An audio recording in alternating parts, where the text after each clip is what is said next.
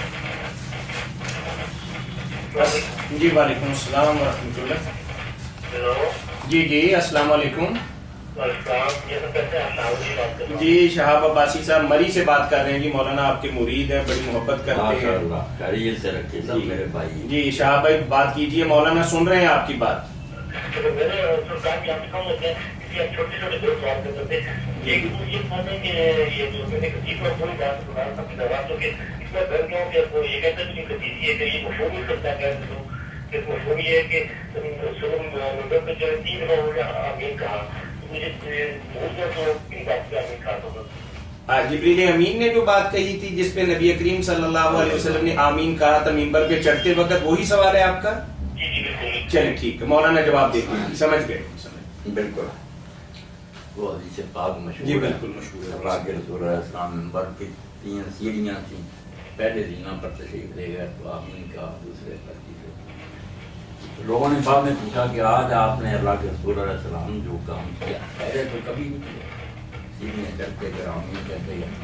تو آپ نے فرمایا جب میں سیڑھیاں چڑھا تو جبریل علیہ السلام منبر کے پاس آ گیا. 3 باتیں انہوں نے کہی ہے کہ سیڑھیاں پر چڑھتی چڑھتی میں پھر آمین کرتا رہا. ایک تو انہوں نے کہا کہ جس شخص نے رمضان المبارک کا مہینہ پایا پھر نہیں بخشا گیا. اس سے فائدہ نہیں اٹھ اٹھایا نہ روزے رکھے نہ توبہ کی. رمضان گزر گیا مگر اس کی مغفرت نہ ہوئی راجع نہ. اس کا بھی نے یہ وعدہ بالکل بد نصیب کم بخت ہے رسوا ہو گیا. ایسا قیمتی موقع برباد کیا.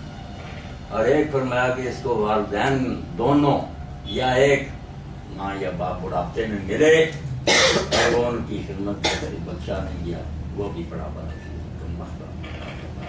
ایسا ہی. تیسرا وہ جس کے سامنے کسی بہانے میرا یعنی اللہ کے رسول علیہ السلام کا ذکر آیا مگر اس نے مجھ پر ضرور نہیں دیتا اس کے لیے کہ آپ نے بس دعا کی ہے. تینوں موقع بہت قیمتی ہیں. رمضان ملے بخشش کا زمانہ والدین جو نجات کا باعث اللہ کے رسول پر دوسری ضمانت ہے کہ حضور حفاظت کریں گے. تھوڑا سا آپ نے انصاف کر دیا کہ صبح اور شام 10 مرتبہ پڑھ دیا کرو تو تمہارے لیے میری شفاعت کرنا حلال ہو جائے.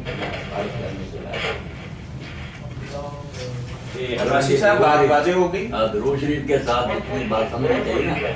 ہاں یہی حدیث تھی نا جس کے متعلق آپ استفسار فرما رہے تھے. اچھا اس کے علاوہ کوئی سوال آپ کے ذہن میں ہو؟ نہیں اور کوئی سوال تو نہیں ہے آپ کے ذہن میں؟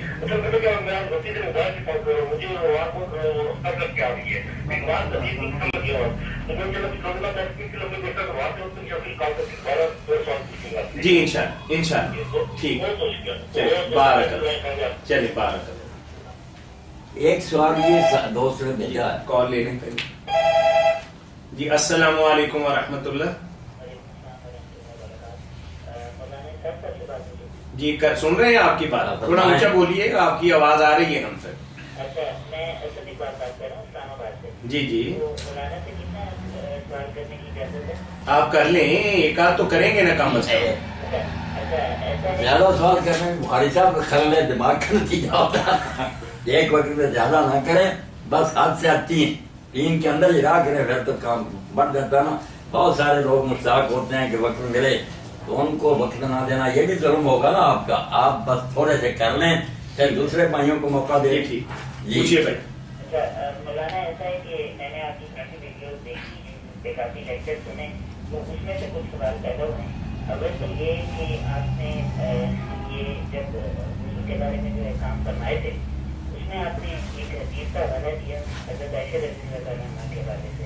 جی جی, وہ سن رہے ہیں آپ؟ ہاں ہاں بالکل سن رہے ہیں سر, بالکل سن رہے ہیں. اس میں آپ نے کہا کہ انہوں نے جو سبھی کر کے دکھایا وہ محرم کے سامنے تھا اور آپس میں پردہ تھا, لیکن ایشو یہ ہے کہ آپ نے کہا تھا کہ ناف سے لے کے گھٹنے تک پردہ ہے, اور یہ آپ نے ساتھ یہ بھی کہا کہ ہماری جتنی بھی محرم ہوتے ہیں ان کے لیے پردہ اتنا ہی ہے. تو یہ مجھے کافی حیرت ہوئی ہے, اس کے لیے تھوڑی وضاحت فرما دیجیے گا, کیونکہ میں نے تو جتنے بھی اہل سنت کے علماء کو سنا ہے انہوں نے یہ نہیں کہا, انہوں نے کہا کہ گردن سے لے کے پاؤں تک پردہ تھا اس طرح کا. تو وہ تھوڑا سا بیان فرما دیں. دوسرا سوال سر یہ ہے کہ ایک پہ رہیے تاکہ. جی ٹھیک ہے. ٹھیک ہے, آپ جن لوگوں سے ملے انہوں نے یہی کہا کہ سر سے پاؤں تک کا, گردن سے پاؤں. کہ کیونکہ حدیث میں ایسا کچھ نہیں ہے کہ پردے کی مقدار کیا تھی, صرف یہ ہے کہ سر پہ پانی ڈالتے دیکھا, تو ایک نیز کے باقی سارا پردے میں تھی, تو اور سر دیکھنا محرم کے لیے اجازت ہے, لیکن آپ نے کہا کہ نہیں ناف سے لے کے, اور پھر آپ نے ساتھ یہ بھی کہا کہ محرم عورت کا پردہ ہی اتنا ہے. تو یہ کافی ایک حیرت انگیز بات ہے. حیرت انگیز بات آپ سنیں, میں نے اس واقعہ کے بارے میں نہیں کہا, دوبارہ سنیں کہ اس وقت حضرت عائشہ رضی اللہ عنہا صرف ناف سے گھٹنوں تک تو پردہ تھا, یہ نہیں بات ہوئی. وہ وضاحت کی ہے کہ وہ دونوں جنہوں نے سوال کیا تھا نا وہ محرم تھے. تو محرم کے بارے میں نے بتایا تھا, یہ جو نا علماء اگر بتاتے ہیں کو مل گیا کہ گردن سے لے کر پاؤں تک پردہ تھا, بسم اللہ, پردہ تو درمیان میں تھا. بات یہ سمجھائی تھی کہ اگر اس سے زیادہ بھی بدن ننگا ہو نا آپ کا, تو محرم عورتیں جو ہیں ان کا جو پردہ ہے وہ وہی جب مرد کا مرد سے پردہ, ناف سے گھٹنوں تک یہ دیکھنا محرموں کے لیے حرام ہے. باقی اگر ضرورت کے تحت گھر میں اگر دوپٹہ اتارا ہوا, قمیص جو ہے چھوٹی یا تک بازو ننگی ہے, ٹینڈیاں ننگی ہیں, یہ آپ کہتے ہیں سارے اہل سنت نہیں, سب اہل سنت مانتے ہیں, بلکہ اہل سنت میں سے جو بہت پکے ہیں نا اہل حدیث, وہ تو اس سے بھی زیادہ کہتے ہیں, اس کا میں ذکر نہیں کروں گا کہ محرم کا بہت تھوڑا پردہ, زیادہ نہیں چھیڑنے کی ضرورت. محرم بہت بڑی بات ہے. محرم کے بارے میں جو بری نگاہ کرتا حرام دادا, وہ محرم عورت ہے جس سے نکاح حرام ہے. حنفی حضرات یہ کہتے ہیں, ان کا کہنا یہ ہے کہ سینے سے نیچے پیٹ, بطن اور ظہر جو پشت ہے اور یہ رانے, یہ صرف ننگی ڈھاکنی ہے, باقی یہاں سے اوپر پستان وغیرہ ساری گردن ننگی ہو اور پنڈلیاں ننگی ہو, بازو سارے ننگے, اس کو وہ کہتے ہیں بالکل ٹھیک. اور دلیل قرآن سے بیٹا دیتے ہیں نا. بخاری صاحب بات بھی سنے نا, اور ڈاکٹر اسرار صاحب کی بات تو کر لینے دیں, دنیا ساری سن رہی ہے. عورتیں تنگ کر دی اور لوگوں نے بس وہ بیچاری قید میں رہے. میں نے جو پردے کے 4 سٹیج بیان کیے ہیں ان کو جس نے سمجھا سارا قرآن عزیز کا لوگ, کہ خامن بیوی کا معاملہ, محرم کا معاملہ, رشتے دار مگر محرم نہیں, بالکل ادنا 4 ہیں جن کے لیے الگ الگ پردے, سارا سمجھو. تو محرم کے لیے تھانی صاحب نے اور باقی سارے علماء آپ نے دلیل دی قرآن سے دی نا, کہ اللہ کہتا سورۃ نور میں کہ عورتیں اپنی زینت ظاہر نہ کریں سوائے اپنے خاندوں کے, اپنے باپوں کے, اپنے جو محرم رشتے دار. اب زینتیں جو زینت کو الگ تو نہیں پڑی کہ وہ ظاہر نہ کریں, زینت جسم کے حصوں پر ہے, اس لیے جو بازو کی زینت ہے وہ تبھی ننگی ہوگی جب بازو کو ننگا کریں. جو پنڈلیوں میں خرخار وغیرہ پہنی ہیں وہ اسی وقت جو زینہ ہوگی ظاہر ہوگی جب پنڈلیوں سے کپڑا ہٹے گا. جہاں جو گلے میں ہار وغیرہ ڈالے ہیں سینے تک, وہ اسی وقت ابتدا ہوگا ان کا ظاہر ہونا جب سینہ ننگا ہوگا. پکی دلیل قرآن سے کہ یہ چیزیں ظاہر کرنے کا مطلب ہے کہ جہاں جہاں یہ زینتیں ہیں زیور, وہ ایسے نہیں دیے گا. اس لیے صرف سینے سے نیچے یہ پشت اور رانے, بڑی محبوب بات ہے ان کی کہ یہ محرم کے لیے پڑھنا. مگر اس کا مطلب یہ نہیں کہ ننگی جو ہے چرتی کرے, ضرور گھروں میں ضرور پڑ جاتی, کام کرنا ہوتا بچیوں نے سر ننگے کرنے, تو محرموں کا معاملہ بخاری صاحب بالکل الگ ہے. باقی اس واقعہ میں اما کہاں تک ان کا قدم ننگا تھا وہ تو میں نے مسئلہ کم وقتوں کو سمجھایا منکرین حدیث کو کہ اگر وہ زیادہ بھی ننگی ہونا مگر ناف سے گھٹنوں تک ڈھکی ہوئی ہو تو شریعت کے خلاف کوئی اعتراض. اگر انہوں نے مسئلہ سمجھانے کے لیے اپنے بدن پر پانی ڈالا پھر کیا ہوگی؟ وہ دونوں ان کے اپنے ہی تھے محرم. ہاں اگر کسی عالم کو مل گیا نا کہ وہ پردہ پورا تھا تو کوئی نہیں، میری بات کے خلاف نہیں. وہ تو میں نے کلیئر کیا کہ اگر زیادہ بھی ہو اتنا حصہ ڈھکا ہوا تو محرم ہوتے ہوئے جائز ہے، کوئی اعتراض نہیں کر سکتے. آپ کریں نا بات. اچھا سر ایسا ہے کہ دوسرا آپ نے جو معاویہ رضی اللہ عنہ کے بارے میں آپ کا جو قیدا ہے وہ میں نے سارا سنا. سر ایسا ہے کہ جو بھی آپ نے احادیث بیان کی جس کی بنیاد پہ آپ نے انہیں جنمی ٹکرا اور کہا کہ وہ بغاوت پہ ہی مرے بغیر توبہ کیے. نہیں بخاری صاحب آپ نے کہا ہے کہ مولانا نے ان کو جہنمی کہا ہے، یہ آپ نے سنا ہے؟ نہیں دیکھیں معاف کیجیے گا وہ میں روانی میں شاید گئی ہوں اتنا میں نے کہا کہ میں تو یہ کو نہیں جاننی کر رہا مجھے کیسا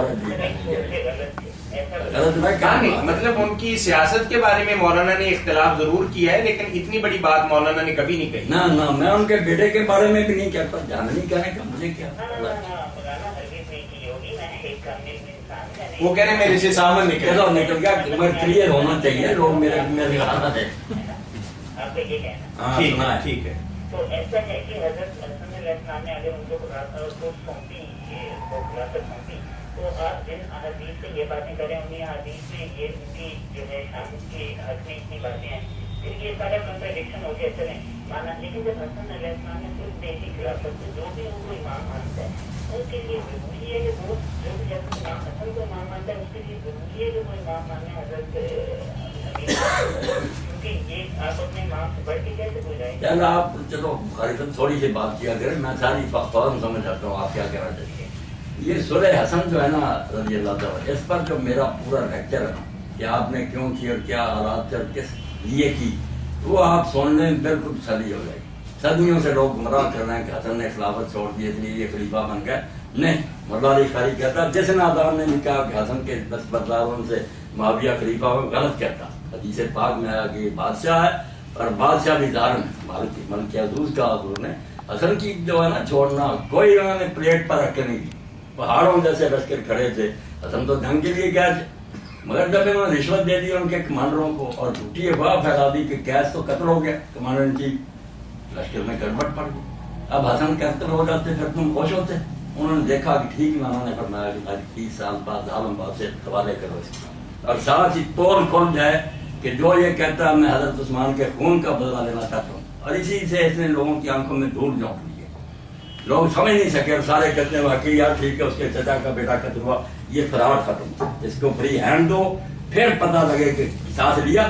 20 سال حکومت کی قصاص کسی سے نہیں لیا بلکہ حضرت عثمان کی بیٹی فاطمہ روئی جب مدینہ گیا اس نے چچا جس بات پر تم نے فساد کھڑے کی ہو اب اس کا نام ہی نہیں رہتا. کہنے لگا آرام سے بیٹھ. اب بھی لوگ اگر مجھ پہ میرے مجھے ہوئے ہیں تو دل سے سب ناراض مجھے پتا میری حکومت کو نہیں پسند کرتا. تم نئے سرے سے فساد شروع کرنا چاہتے صرف حکومت چھینی. بتائیں صحابہ کے ہوتے مہاجر انصار کے اگر نام بھی کچھ ہوتا معاویہ کا حق مانتا تھا خلیفہ بننے. حضرت عمر رضی اللہ عنہ نے کہا جو مکہ کے موقع پر جنہیں معافی ملی ہے طریق یہ ان کے بیٹے آگے ان کے بیٹے 3 پشتوں کا اسلامی خلاف میں کوئی حق نہیں.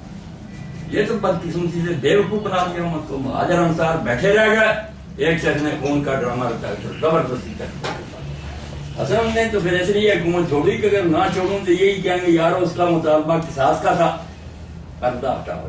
اور بعد میں 20 سال میں آپ سننے جو پھر اس نے کیا حج کے ساتھ حج مرتبہ پر مارنا شروع کیا. نص قرآن اور رسول اللہ نے بڑی مشکل سے جاری کیا. بڑے برسنے زکات کھانی شروع کر دی اور لوگ صحابہ سے جا کر چیخے جو اس کے دور میں مرے ساتھ میں رہی صاحب کہ دے بیت المال کو دے گی رہا سلطان کیا کر. انہوں نے کہا یار تم حوالے کرو تم بڑی ہو جاؤ گے. یہ بولتا ہے نماز کے اوقات اس طرح تبدیل ہوئے کہ لوگ جو دانت جو نا ہونٹوں دبانے لگے اور کہنے واقعی حضور نے فرمایا تھا یار ایسے حاکم کی جو بے وقتن والے یہ زیاد کا پڑھیں اس کے گورنر کا سارے کرو.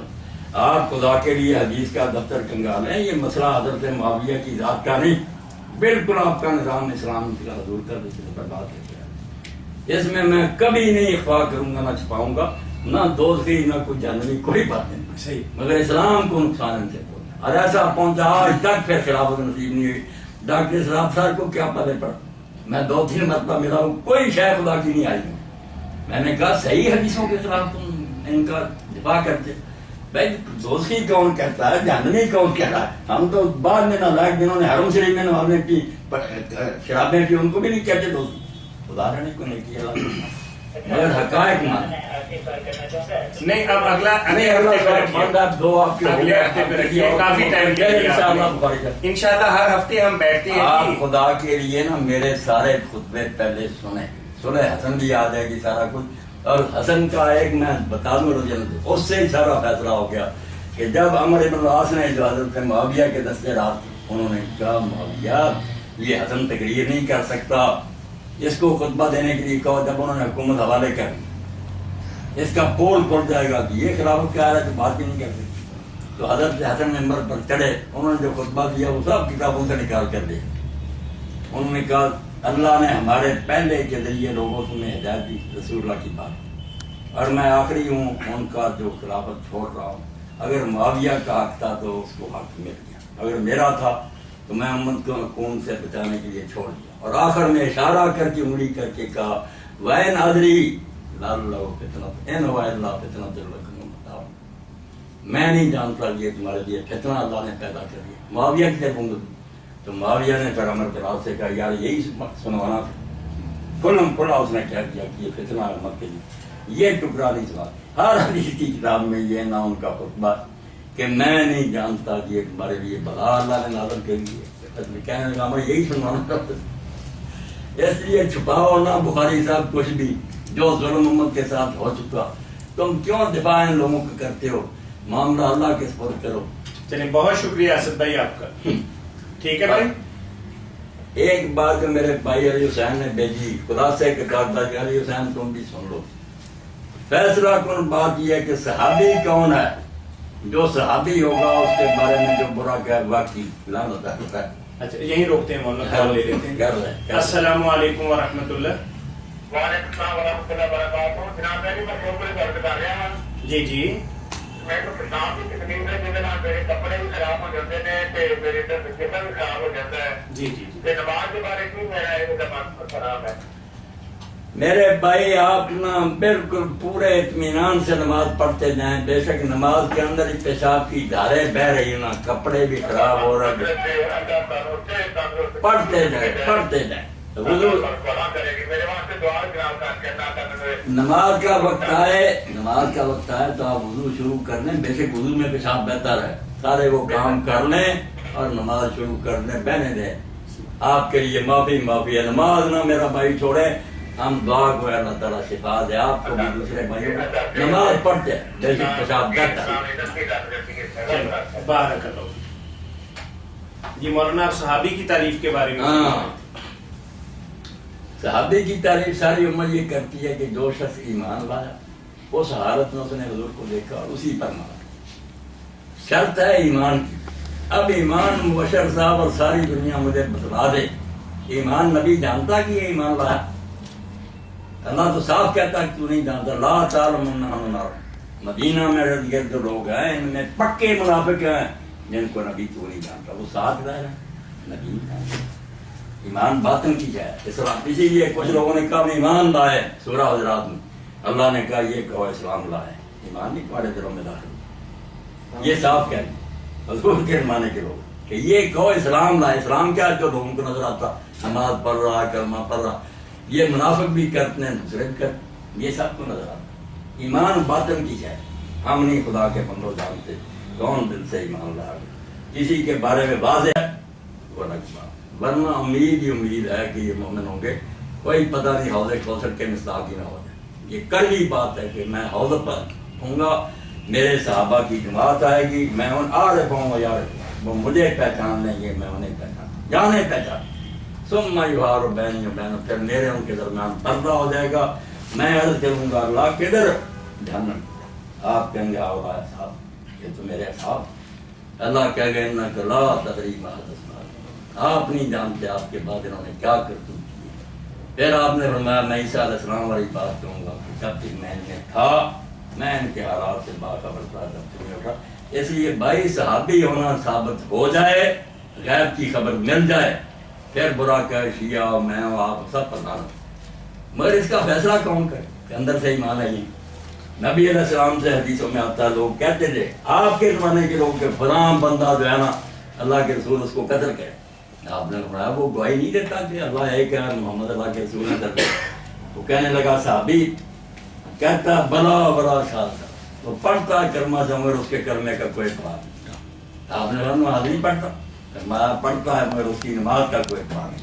آپ نے فرمایا بس تو ظاہر میں دو کام کرتا نا, ان کو قتل کرنے سے اللہ نے مجھے روکا ہے, معاملہ اللہ کس کو. اندر سے وہ کیا یہ کہہ یہ ایسی بات ہوگی جو ایٹم بم ہے. ایمان کا پتہ دو خدا سے پتہ کر رہا ہے کہ اندر سے ایمان رکھتا.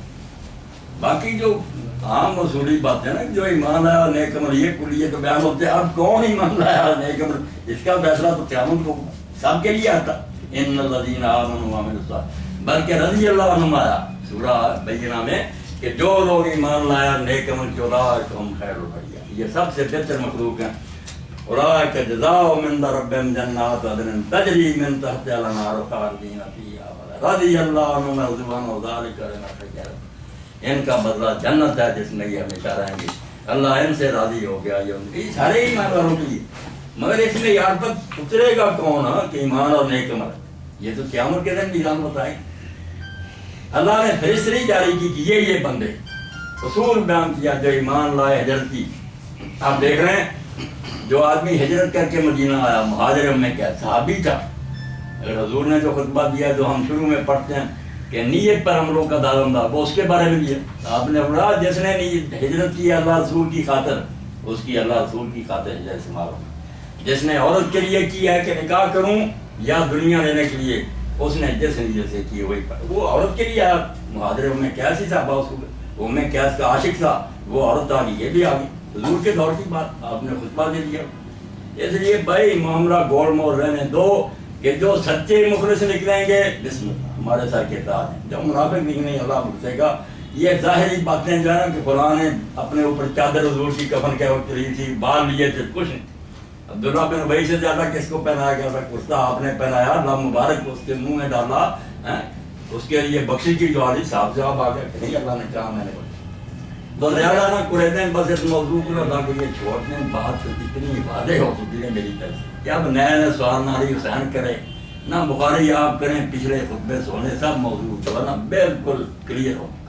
ٹھیک, جزاکم اللہ واسل اللہ وقفہ تھوڑا کیسٹ چینج کرنی ہے. ابھی سوال یار جن کے موبائل پہ کال آتی ہے نا میرے پاس, وہ نیچے چلے جایا کریں, وہاں کھڑے ہو کے سنتے ہیں تو یہیں سن لیا کریں, اس سے کوئی فرق نہیں پڑتا. آپ سارا ٹائم ان کو دے رہے ہیں یہ فون کال کو, جو آپ کے پاس سوال لکھے ہیں اس کو 3 جواب دے دیے بھائی. نہیں یہ جو آپ کے ہاتھوں میں یہاں سے جو سوال آتے ہیں اہم یہ دونوں جو سامنے بیٹھے سر یہ تو پڑھیں گی. بسم اللہ کرو. بسم اللہ ساتھیوں کو. یہ فتاوی آن لائن اسلامی تعلیمات کا پروگرام ہر اتوار عصر تا مغرب آپ کی خدمت میں پیش کیا جاتا ہے. آپ بھی اپنے مسائل کے حل کے سلسلہ میں قرآن و سنت کی روشنی میں رہنمائی حاصل کر سکتے ہیں. کال کرنے کے لیے ہمارا ٹول فری نمبر ہے 08001117777. جی مولانا ہمارے پاس ایک سوال ہے کہ انہوں نے فرمایا کہ امام جلال الدین سیوطی نے اپنی کتاب تاریخ الخلفاء کے اندر یہ بات لکھی ہے کہ نبی کریم صلی اللہ علیہ وسلم نے خواب میں دیکھا کہ ان کے ممبر پر بندر ناچ رہے ہیں, اور جب یہ خواب دیکھا تو اس کے بعد اللہ کے نبی کبھی مسکرائے نہیں, کبھی ہنسے نہیں. کیا یہ روایت یا تاریخی اعتبار سے یہ بات درست ہے؟ تاریخ الخلفاء امام جلال الدین سیوطی رحمۃ اللہ علیہ کی ایسی ہے کچھ قابل اعتماد نہیں جو میرا نکلے, مگر یہ بات جو ہے نا یہ حدیث شریف یہ تاریخ الخلفاء کی جو سلسلہ تھوڑا حدیث سیاح علامہ البانی رحمۃ اللہ علیہ جی اس میں کیا لکھا ہے؟ اس میں یہ روایت لکھتے ہیں کہ آپ نے خواب میں دیکھا کہ میرے ممبر پر السلام علیکم ورحمۃ اللہ, اور اس کے بعد آپ اتنے غمگین ہو گئے. جی فتاوی آن لائن سر آپ کو صدمہ ہوا کہ یہ لوگ آ گئے. جی آپ کی آواز سن رہے ہیں مولانا الحمدللہ. اچھا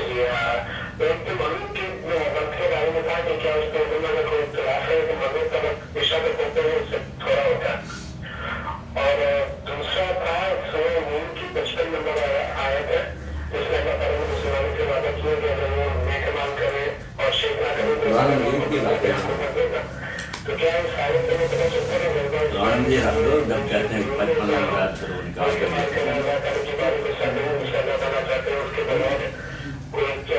ٹھیک ہے یعنی آپ کا پہلا سوال یہ ہے کہ نماز مغرب کا وقت کہاں تک ہے، یہی سوال ہے نا سر آپ کا؟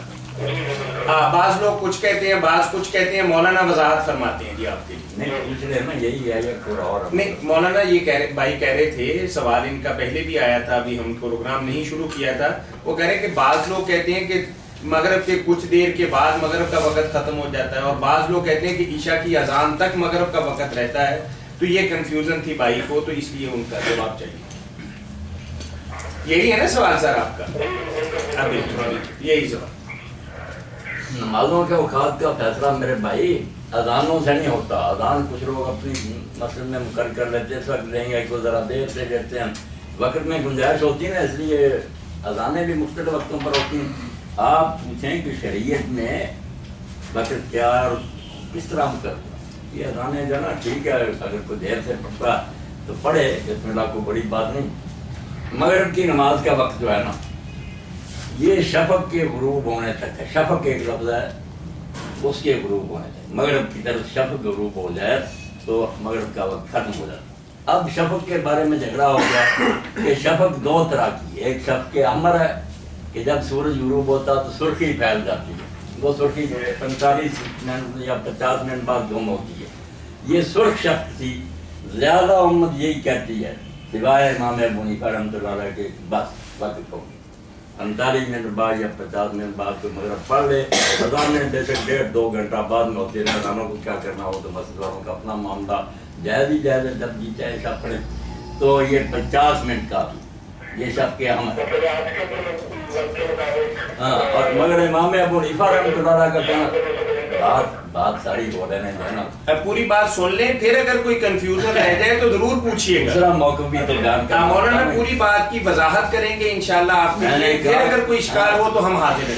صبر آپ صبر کیا کریں، ساری دنیا سن رہی ہے کہ مغرب کی نماز کا وقت ہے شفق کے غروب ہونے تک، تو میں نے عرض کیا کہ ایک شفق ہے احمر کہ سرخی ہٹ جائے، سفیدی آ جائے، امت کی اکثریت اسی کو دیتی ہے، مگر ایک شخص ابدیت ہے کہ اس کے بعد سفیدی پھیل جاتی ہے، وہ پھر کئی دیر بعد آدھا گھنٹہ بعد تقریباً پھر وہ بھی گم ہو جاتی ہے، آسمان برابر ہو جاتا ہے۔ امام ابو حنیفہ رحمۃ اللہ علیہ اس کو مانتے ہیں کہ وہ گم ہو تو پھر عشاء کا وقت ہوتا ہے، اس لیے سارے لوگ سمجھتے ہیں کہ بہتر ہے یار 1 گھنٹہ 20 منٹ بعد اگر پڑھ لی جائے تو دونوں مسلکوں کی رعایت ہوگی، آدھے گھنٹے کی تو بات ہے، ورنہ اگر 50 منٹ بعد پڑھ لے تو بالکل سرخی گم ہونے کے بعد پڑھ رہے تھے، عشاء اس کی درست ہے۔ اور اب حنفی حضرات میں سے بڑے لوگ جو ہے نا صاحب مختار کہتے ہیں کسی پر ہمارا فتویٰ، اور سارے علاقوں میں ہم بھی یہی عمل کر رہے ہیں کہ سرخی گم ہو جائے نا مغرب۔ یہ برادر آپ کی بات واضح ہو گئی؟ اب پوچھ رہے تھے نہیں نہیں پہلی بات کیا ہے بھائی، پہلے سنیے بات پڑھ لیا کریں۔ مولانا کی جو نماز مغرب کے حوالے سے آپ کا استفسار تھا وہ واضح ہو گیا؟ کیونکہ اس لیے کیونکہ ہمارا پروگرام جو ہے پوری ورلڈ کے اندر دیکھا جاتا ہے، تو آپ کے سوال کے جواب کے اندر بے شمار دنیا کا فائدہ ہو سکتا ہے، پوری وضاحت تو ہم آپ سے اس لیے پوچھ رہے ہیں تاکہ اگر آپ کی تسلی ہوگی تو باقی دنیا کی بھی ہو جائے گی انشاءاللہ۔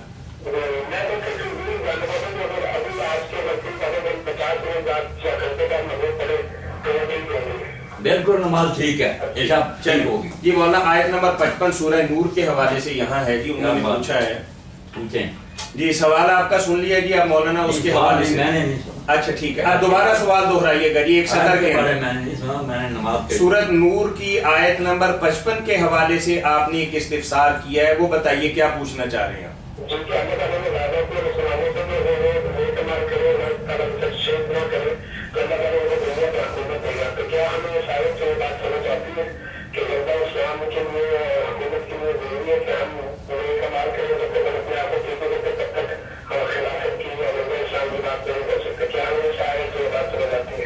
بات واضح ہوگی مولانا؟ بھائی کہہ رہے ہیں کیا، میں عرض کر دیتا ہوں، بھائی یہ کہہ رہے ہیں کہ کیا غلبہ اسلام کے لیے ہمیں نیک صالح ہونا ضروری ہوگا یا اس کے بغیر بھی غلبہ اسلام ہو سکتا ہے؟ یہی سوال ہے نا سر آپ کا؟ نہیں میں عرض کر رہا ہوں سورہ نور کی آیت ہمارے سامنے آ گئی, پہلے ہم سوال طے کر لیں نا, پھر اس کا جواب آ جائے گا. سوال آپ کا یہ ہے, سوال یہی ہے نا آپ کا؟ ٹھیک ہے سر. جی مولانا کیا بتائیں؟ سوال یہ ہے کہ بھائی کہہ رہے ہیں کہ قرآن کریم میں اللہ وحدہ لا شریک نے یہ بات فرمائی ہے کہ غلبہ اسلام کے لیے تم سب کا نیک صالح ہونا اور ایک خاص طریقہ کار پر جو اللہ اور اس کے نبی نے فرمایا اس پر چلنا ضروری ہے, تب اسلام غالب آئے گا. تو بھائی پوچھ رہے ہیں کہ کیا اس کے بغیر بھی اسلام غالب آ سکتا ہے؟ جیسے ہم نعرے لگاتے ہیں, جلسے کرتے ہیں یا ریلیاں نکالتے ہیں, تو کچھ ایسا بھی طریقہ ہو سکتا ہے شارٹ کٹ؟ قرآن مجید کی سورہ نور کی یہ آیت جو ہے نا, اس میں بیان ہوا تم میں سے جو لوگ ایمان لائیں اور نیک عمل کریں ان سے اللہ وعدہ کرتا ہے کہ انہیں زمین میں حکومت عطا کرے گا جیسا کہ ان سے پہلے لوگوں کو حکومت دے چکا, اور جس دین کو ان کے لیے پسند کیا ہے اس کو ان کے واسطہ قوت دے گا اور ان کے خوف کے بعد اس کو امن میں تبدیل کرے گا, بشرطے کہ میری بات کرتے رہیں, کسی کو میرا شریک نہ بنائیں, اور جو کوئی اس کے بعد بھی کفر کرے گا تو ایسے ہی لوگ تو نہ فرمائیں. جی جی اب بتائیں کیسا کیا کریں؟ اس میں تو یہی کہا جو ایمان لایا. جی مولانا فرما رہے ہیں کہ شرط یہی ہے کہ آپ عمل صالح کریں اور وہی طریقہ کار اڈاپٹ کریں جو قرآن کریم آپ کو بتاتا ہے اور قرآن کریم آپ کو سمجھاتا ہے کہ اس نظام کو جب تک آپ نہیں اپنائیں گے تب تک غلبہ اسلام نہیں ہو سکتا. ٹھیک بات واضح ہو گئی سر؟ چلیے بارک اللہ. ٹھیک ہے بارک. آپ نے فرمایا کہ جو بندر والی روایت ہے سلسلۃ الاحادیث صحیحہ کے حوالے سے آپ نے فرمایا اس میں نہیں کہا کہ رسول کریم علیہ السلام نے خواب میں دیکھا کہ بنو امیہ گیا میرے ممبروں پر اس طرح ناچ ٹاپ رہے ہیں جس طرح بندر. لفظ بنو امیہ ہے اس میں؟ بنو امیہ ٹھیک ٹھیک گزرے ہیں. تو اس کے بعد پھر آپ نہ مضموم ہو گئے جب تک پھر اس دنیا میں رہنا آپ کو انس سے بھرتی. یعنی یہ روایت بھی درست ہے اور نام بھی جو آپ لے رہے ہیں جس گروہ کا وہ صحیح ہے. بالکل اگر حوالہ درکار ہوگا نا پھر مسجد میں کہیں وہاں سارا سیٹ کر ٹھیک ہے ٹھیک ہے نکال دیں گے. ٹھیک ہے حضور غمگین ہی یہ تختہ اٹھ جائے گا جن کی وجہ سے اسلام غالب آیا وہ نیچے چلے جائیں گے مہاجر انصار, اور یہ مکہ فتح ہونے پر جنہیں معافی ملی یا ساری عمر مخالفت کرتے رہے حضور کی, یہ غالب آ جائے. بات تو صدمے کی تھی. چلیں ٹھیک ہے. جی مولانا ایک روایت کے حوالے سے آپ سے استفسار کیا ہے لیکن یہ انہوں نے بھی حاشیہ پر لکھ دیا, فقہا نے کہا کہ یہ گویا نص ہے خلفائے اربعہ کے برسر حق ہونے کی, ان کی ذات میں اللہ کا وعدہ استقلال بالعرض تمکین دین کو طرح پورا ہو سکا. چارٹری کو البتہ امیر معاویہ رضی اللہ عنہ زمرہ میں شامل نہیں کیونکہ وہ نزول وقت تک ایمان نہیں لائے تھے اور نص میں ان کی جانب اشارہ نہیں.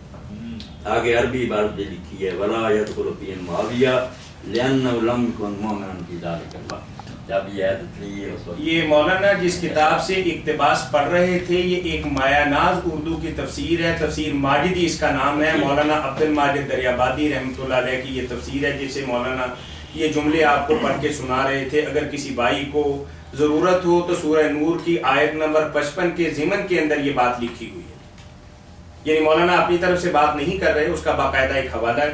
مولانا ایک روایت کے حوالے سے آپ سے استفسار چاہتے ہیں, بات سورہ نور کے حوالے سے پوری ہو گئی. یہ ہے کہ حضرت امام باقر فرماتے ہیں کہ نبی کریم صلی اللہ علیہ وسلم کی رحلت مبارکہ کے بعد سوائے 4 صحابہ کے سارے اسلام سے مرتد ہو گئے تھے, اور 4 صحابہ اکرام کا انہوں نے نام لکھا ہے کہ حضرت علی مرتضیٰ رضی اللہ تعالیٰ عنہ, ابو ذر غفاری رضی اللہ تعالیٰ عنہ, سلمان فارسی اور ایک مقداد بن اسود. یہ 4 صحابہ اکرام کا نام لکھا ہے, اور روایت کے حوالے سے انہوں نے آپ سے پوچھا کہ کیا یہ روایت صحیح ہے؟ میں نے صحیح کیا کہنا, یہ جو کافی زیادہ کی کتاب روزہ میں نا شیعہ حضرات کی بڑی مستند کتاب ہے, مگر اس کا بیان کرنے میں ہم اہل سنت یا کہتے ہیں کہ 4 کے سوا سارے اسلام سے مرتد ہو گئے. ایسا کوئی آپ ان کی رجال کی کتابیں دیکھیں نا, زیادہ نہیں. علامہ مامکانی کی تنقیل انکار دیکھ لیں, بہت صحابہ کے ساتھ حسن نیک صفات سب چلے جائیں, مرتد کوئی نہیں. باقی جو مرتد کا لفظ آیا روایت بھی اتنی کو مضبوط نہیں. مرتد ویسے اپنی کتابوں میں نظام الاسباب میں علامہ ذہبی میں چاہے غلطی ہے مگر لکھی مرتد ہو گیا. چلے پہلی بات تو یہ ہے کہ روایت صحیح نہیں. چلے جزاکم اللہ خیر. بات تو سمجھنے نہیں بہت ضروری ہے, شیعوں کو بھی سمجھنا چاہیے, سنیوں کو, کہ مرتد کا لفظ صرف اسلام سے نکلنے والے کے لیے نہیں بولا جاتا. جو اسلام چھوڑ دے وہ بھی مرتد ہے، مگر ایک ارتداد ہے انل استقامت۔ ابن حجر رحمۃ اللہ علیہ فرماتے ہیں جو وہ حوض کوثر پر آئیں گے نا، اگر وہ مرتدی ہو گئے ہوتے حوض کوثر پر نا، ٹھیک ہے دوزخ کی طرف لے جائے گا مگر بری حرکتوں کی ہے، مگر لفظ وہاں بھی ہے لم یزالوا مرتدین علی اعقابہم منذ بعثنا، جب سے آپ انہیں چھوڑ کر کے آئے یہ اس وقت سے مرتد ہوتے تھے۔ لفظ مرتدی ہے ان صحابہ کے لیے، مگر وہ کہتے ہیں ایک ارتداد ہے اسلام ہے، اسلام سے نکل جانا، ایک استقامت سے پیچھے یعنی قیام دائم نہ رہنا۔ حضور کے دور میں جو ہے نا پختہ کچھ نہیں۔ اس طرح تو ہماری حدیث کی کتاب میں آتا ہے کہ سوائے ابن عمر کے صحابی کہتا کہ میں ہر صحابی کے بارے میں بتا سکتا ہوں کہ اس کو دنیا جو ہے نا اس نے اپنی لپیٹ میں سارے کسی سوائے عبداللہ بن اس کو دنیا کو مرا نہیں کر سکتی، اب وہ ایک ہی بچاتے ہیں۔ یہ ہے استقامت سے ہٹنا کہ پہلے جیسا پکڑو درویشی، ٹھیک ہے فتوحات ہوئی، مال آیا، حالات بن گیا، اسی لیے حضرت ابوبکر غفاری پیٹ پڑے کہ یار یہ رسول اللہ کے زمانے میں درویشی تھی، وہ کیا گئی مدینے میں، اب یہ کیا ہو رہا۔ تو یہ نقطہ یاد رکھنا ہے کہ مرتد اگر کہیں آئے تو مراد السلام علیکم ورحمۃ اللہ نہیں رہ جاتے ہیں۔ یہ تو حضور نے خود فرمایا تھا کہ میں تمہارے لیے بچاؤ ہوں، جب ہو گیا ریکارڈ، جب میں چلا جاؤں گا صحابہ میں فتنے یہ ہو گیا ریکارڈ ہو گیا۔ صحابہ بعض والوں کی یہ فتنے یہ چلے جائیں گے تو بعض والوں میں اور فتنے آئے، یہ قدرتی بات، اللہ کے رسول کے زمانے میں جو دین کی حالت تھی وہ نہیں بعد میں رہی۔ ٹھیک ٹھیک، یہ ابتداء استقامت، یعنی مطلب صحیح اسلامی اصولوں پہ مضبوطی کے ساتھ قائم نہ رہنے کو بھی آپ ابتداء ان کہتے کو ہیں۔ جو شیعہ نے کہہ دیا نا کہ یہ مرتد نہیں ہوئی، یعنی پختہ ہے، مطلب کیا کہ یہ حضرت علی کے ساتھ ہے، حضرت ابوبکر کی بیعت انہوں نے نہیں کی 6 ماہ، تو یہ بھی انہوں کے ساتھ، ان کے ساتھ انہوں نے بیعت، اس کو کہتے ہیں کہ یہ بچے ہیں۔ باقی اسلام نہیں چھوڑا، نمازیں ساتھ پڑھتے تھے، روزے رکھتے تھے۔ جی السلام علیکم، جی السلام علیکم ورحمۃ اللہ۔ بس جی چلیے، یعنی آپ نے یہ بات بتا دی کہ علامہ ذہبی نے بھی اپنی کتاب کے اندر اس بات کو لکھا ہے، لیکن یہ بات جو ہے وہ پایا ثبوت تک نہیں پہنچتی، اور ارتداد کا آپ نے ترجمہ یہ کیا کہ ایک تو ہے کہ دینی اسلام سے پھر جانا، یہاں وہ مراد نہیں، اس کا معنی یہ کہ ان کے استقامت نہیں رہی، ورنہ اس حدیث بخاری میں بھی یہی آتا ہے کہ آپ کے بعد نا مرتد ہوتے چلے گئے، لفظ مرتد ہی ہے، حالانکہ وہ حوض کوثر بھی پہنچتے ہیں۔ ٹھیک ہے، آخر میں چلیے آدم قریشی صاحب ہیں جی، ایک ہمارے بھائی یو کے میں، اور انہوں نے میل کے ذریعے ہمیں ایک سوال بھجوایا ہے۔ انہوں نے کہا کہ اللہ تعالیٰ نے ایک آدم کو پیدا نہیں کیا تھا، یہ بے شمار آدم پیدا کیے تھے جن کی اولادیں آج دنیا کے اندر پھیلی ہوئی ہیں۔ جی السلام علیکم ورحمۃ اللہ۔ جی وعلیکم السلام، بخاری بات کر رہا ہوں۔ جی بخاری بھائی ٹھیک ہے؟ جی اللہ کا شکر ہے، السلام علیکم۔ جی وعلیکم السلام۔ ہیلو، جی سن رہے ہیں آپ کی بات؟ کہہ رہے بات اچھا میرا سوال یہ ہے مولانا صاحب کہ طلاق کے مسئلے کے حوالے سے ہے کہ آدمی کہتے ہیں کہ اگر ایک شوہر کی بیوی کو طلاق دے دے اور وہ طلاق پایا رہ جائے، مطلب کہ اس کے باوجود کی کوئی گنجائش نہ رہے، تو اس کے بعد بھی اگر وہ شادی کرنا چاہے تو ان کا ڈائریکٹ نکاح ہو سکتا ہے۔ تو لیکن یہ آپ کا جو نظریہ ہے قرآن پاک کی جو سورہ بقرہ کی آیت نمبر 230 ہے اس کے مخالف نہیں ہے، مطلب اس میں تو اللہ تعالیٰ نے فرمایا ہے کہ اگر کسی عورت کو طلاق ہوئی ہے تو اس کے لیے لازمی ہے کہ وہ کسی اور دوسرے آدمی سے نکاح کرے، اس کے بعد وہ کسی شوق پہ حلال ہوگی۔ آپ کی بات ٹھیک ہے، میری بات قرآن کے خلاف اور میرے منہ پر ماری ہے بات۔ اصل یہ قرآن کو ہی سمجھنے میں، حدیث پاک کو سمجھنے میں لوگ غلطی کر گیا کہ اللہ تعالیٰ نے جو کہا تھا نا کہ 2 مرتبہ وہ آدمی رجوع کر سکتا ہے، یا اگر رجوع کی مدت گزر بھی جائے تو دوبارہ ڈائریکٹ ان کا نکاح ہو سکتا ہے، اس کو یہ سمجھ لیا نا کہ بس کہہ دیا طلاق یہ دونوں مرتبے ختم ہو، اس کا کیا فائدہ ہو؟ جو شریعت کا منشا تھا کہ اگر وہ رجوع کرنا چاہے آگے آتا تو وہ اتنی مدت تک رجوع کا حقدار ہے، تو معلوم ہوا وہ طلاق ہے جس میں اللہ تعالیٰ نے گنجائش رکھی ہے کہ اگر سوچنا چاہیں تو وہ اسی طرح ہو سکتی ہے کہ وقفوں سے، تاکہ وہ نا اگر عقل آ جائے تو سوچ سکے۔ اب اس میں زیادہ امت نے یہ کیا، بہت سمجھنا زیادہ رہتی تو یہ کیا کہ 1 مہینے ایک دے دے، اگلے حیض کے بعد پاک کو دوسری دے دے، پھر حیض آئے پھر پاک کو تیسری دے دے، اس کو 3 سمجھ لیا۔ کچھ نے تو یہ سمجھا اکٹھی 3 دے دیں، وہ تینوں کچھ نے یہ مہربانی کی کہ یہ تو نہیں مہینہ بعد، مگر یہ بھی بے بنیاد بات ہے، مہینے سے کیا پیدا ہوا؟ میں جو کہتا ہوں سب سے الگ کہ ایک طلاق دینے کے بعد طلاق دے ہی نہیں سکتے جب تک اس کو دوبارہ بیوی نہ بنائے یا رجوع کرے. اگر مدت گزر گئی ہے تو اس سے دوبارہ نکاح کرے, پھر کبھی موقع آئے گا تو دوسری طلاق دے. ورنہ مہینہ کے بعد صرف مذاق ہی ہے کہ وہ عدت گزار رہی ہے, تم طلاق شدہ اور اس کو طلاق دیتے, کیا فائدہ اس کا؟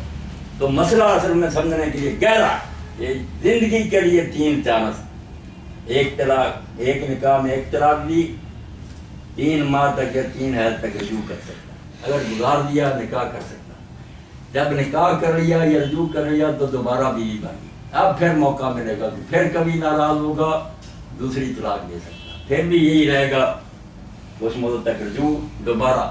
3 چانس زندگی میں اس نے پورے کرنے, الگ الگ رجوع کر کے بیوی بنا کر, پھر وہ بات ہے کہ وہ اور کسی اور سے نکاح کرے, ڈرامے کے طور پر ہی جس کو حلالہ کہتے ہیں. یہ حلالہ سوچنے والوں پر اللہ کی فرشتوں کی لعنت, اتنی بےزتی عورت کی, پہلے اس نے طلاق دیا اور کو دیتے ہوئے اور شرطیں بھی لگا دی کہ جوان آدمی, بچہ نہ ہو, بوڑھا نہ ہو, جو پوری طرح جمع نہ کر سکے اس سے نہیں حلال ہوتی, اچھی طرح عورت کو بےزت کر, شرم کرو.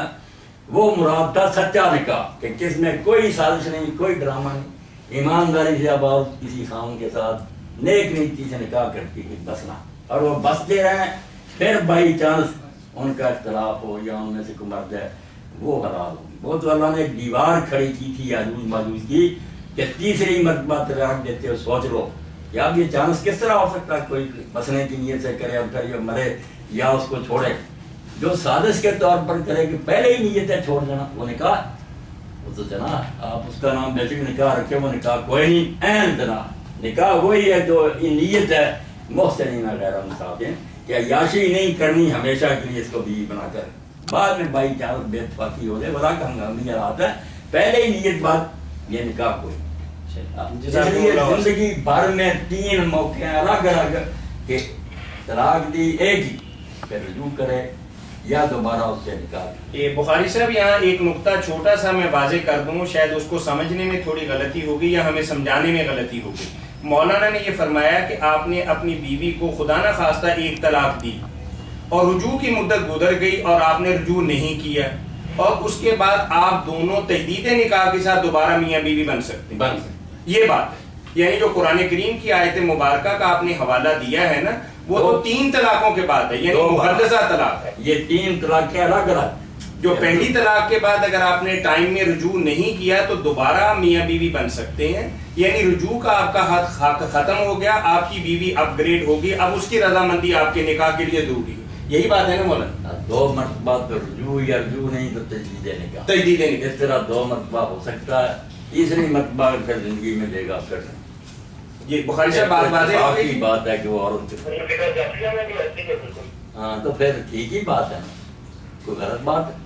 امام ابن تیمیہ خود لکھتے ہیں کہ بہت سے مالکی اور بہت سے شافعی عالم یہی کہتے ہیں کہ جتنی جی چاہے طلاقیں لگاتار دیتا جائے, ایک وقت میں وہ اثر نہیں کرے گی, وہ ایک ہی رہے گی جب تک وہ دوبارہ اس کو بیوی نہیں. فتاوی میں لکھا ہو, اس لیے اس فتوے کو لینا بری بات ہے.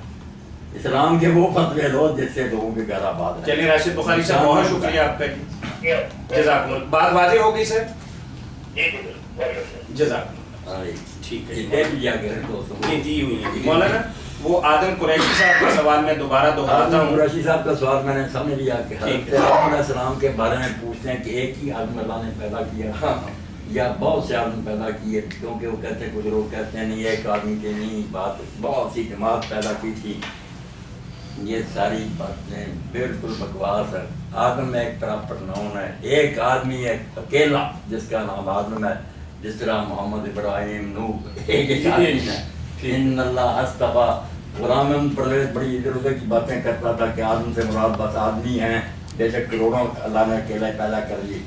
آدمیون جو کہنے لگے کہ آدم والے, آدم کوئی تھا نا جس کی وجہ سے آدمین ہوئے, ورنہ ان کا کوئی اور نام ہوتا, نسبت کیوں ہوئی؟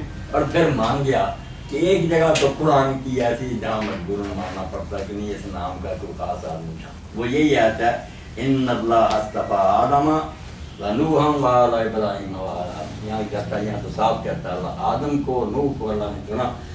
بے بس ہو گیا لغات القرآن نہیں کہ نہیں, یہاں ایک ہی حقیقت میں ایک ہی آدم ہے جس کی وجہ سے ہم سب کہلاتے ہیں آدمی, آدم کی نسل.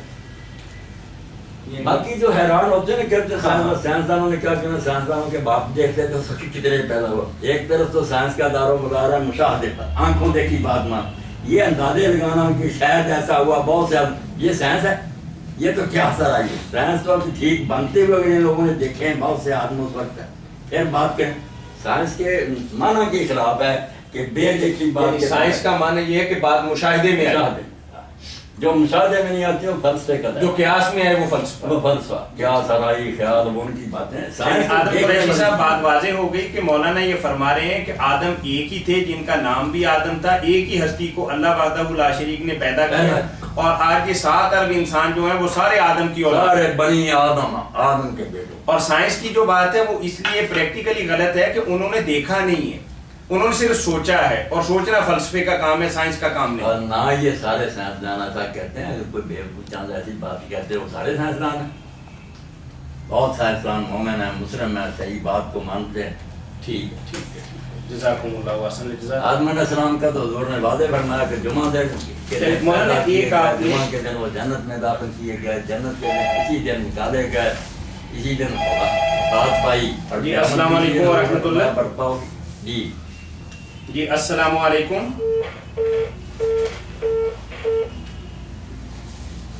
مولانا یہاں لکھا ہوا ہے کہ ایک آدمی نے اپنی بیٹی کو مطلب کچھ ہاتھ لگایا تو اس کے بارے میں بھی نکاح ٹوٹ جاتا ہے. وہی دو سوال بڑے بڑے ایک لڑکے کی بات ہے. جی السلام علیکم ورحمۃ اللہ. مسئلہ ہے کہ جی وعلیکم السلام ورحمۃ اللہ. کوئی نقصان نہیں پہنچتا یہ ہر طرف. جی الحمدللہ تشریف فرمائیں. میں جی پوچھیے. وعلیکم السلام ورحمۃ اللہ. اللہ تعالیٰ مہربانی میرا پوچھیں میری طرف. ویسا میرا سوال یہ ہے کہ قرآن پاک میں نے ایک جگہ پہ پڑھا ہے کہ کثیر اعظم وَلَقَدْ جَرْبِهِ الْعَامِلُونَ. تو میں نے یہ پوچھنا ہے کہ یہ عاملون ہے یا عاملون ہے؟ کہاں پڑھا ہے؟ کس سورہ میں پڑھا؟ مطلب یہ سورہ نہیں ہے، یہ سورہ کی تفسیر میں لکھا ہوا ہے، ایک جگہ کثیر اعظم لکھا ہوا ہے. تو کیا پڑھا؟ وَلَقَدْ جَرْبِهِ الْعَامِلُونَ. یہ دوبارہ پڑھیے بھائی جی. وَلَقَدْ جَرْبِهِ الْعَامِلُونَ. جربہ جربہ ہوگا جی کہ انہوں نے عمل کرنے والوں نے اس کا تجربہ کیا. یہ جربہ ہے؟ نہیں اب اس کا ترجمہ بھی لکھا ہے ساتھ. نہیں ترجمہ نہیں لکھا، بس اس نے بس اتنا ہی لکھا ہوا. ٹھیک ہے ٹھیک ہے ٹھیک ہے. کچھ بھی نہیں ڈلا ہوا، سمجھ نہیں لگتی کس طرح سے پڑھنا ہے. کوئی سورت کا حوالہ نہیں کیا انہیں؟ نہیں مولانا صاحب وہ تفسیر ہی کہیں لکھی ہوئی ہے، بس اتنا ہی لکھا. کسی وظیفے کے حوالے سے ہے بھائی جی؟ نہیں سمجھ گئے نا آپ. وہ میری بہن انہوں نے کسی آیت کے بارے میں لکھا ہوگا کہ اس کو اتنی بار پڑھا گیا یا اس طریقہ سے پڑھا گیا تو انشاءاللہ یہ مقصد حاصل ہوگا. ہمارے قرآنی جو علماء تفسیروں میں لکھتے ہیں نا بڑی اچھی بات ہے. تجربے میں آ گئی بات وہ کہہ رہے ہیں. وہ اس میں پھر آتا ہے وَلَقَدْ جَرَّبَ اور عَامِلُونَ. عاملون عین کے ساتھ یہ نا عاملون کہ عمل کرنے والے لوگوں نے، عاملوں نے اس پر تجربہ کیا، یعنی پریکٹیکلی کر کے دیکھا کہ واقعی یہ تھا. ٹھیک ہے ٹھیک ہے. جی بالکل.